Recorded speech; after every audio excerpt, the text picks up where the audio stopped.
الباژارê Qamişlo çalakiya bi navê Bazar ji alî grûpa şop ve hate lidarxistin. Li Gulîstana Giştî ya bajêr cara yekem e ku bazareka wiha tê lidarxistin û tê de hejmarek ji pîşesazan alavên kevnar û hin pîşeyên destî nemayîş kirin. Li gorî Komîta Amedekar, armanca vê bazarê navtêdana pîşeyên destî ye, her wiha û li gorî navê grûpê da ku bibe mîna hevdîtinekê û şopekê di navbera hemû pêkhatên deverê de bihêle.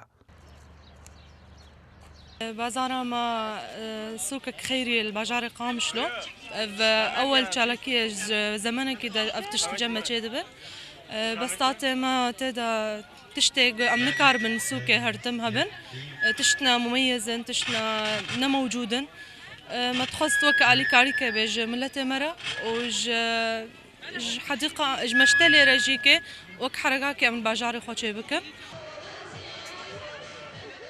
بازار وەکی پێشنگەهەکە بچووک داهاتە خویانی کردن.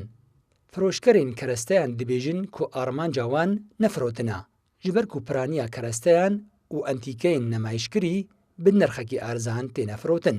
Ji alî xwe ve welatiyan kêfxweşiya xwe nîşan dan û tekez kirin ku çalakiyên hevava pêwîst e li deverê dubare bibin.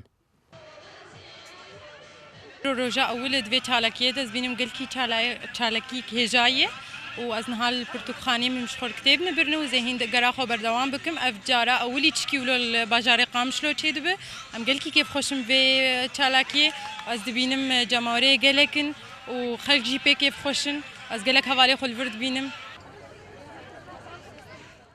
گروپا شوپ ku ji hejmarek ji keç û xortên bajêr ve û ji hemû pêkhatên deverê hatiye damezrandin, çalakiya naborî bi serpereştiya şaredariya Qamişlo li darxistin û dê sê rojan berdewam bike.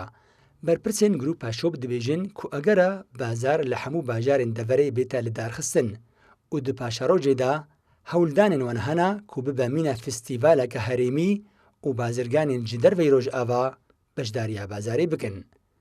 Dilovan Çeto, Kurdistan 24 Qamişlo.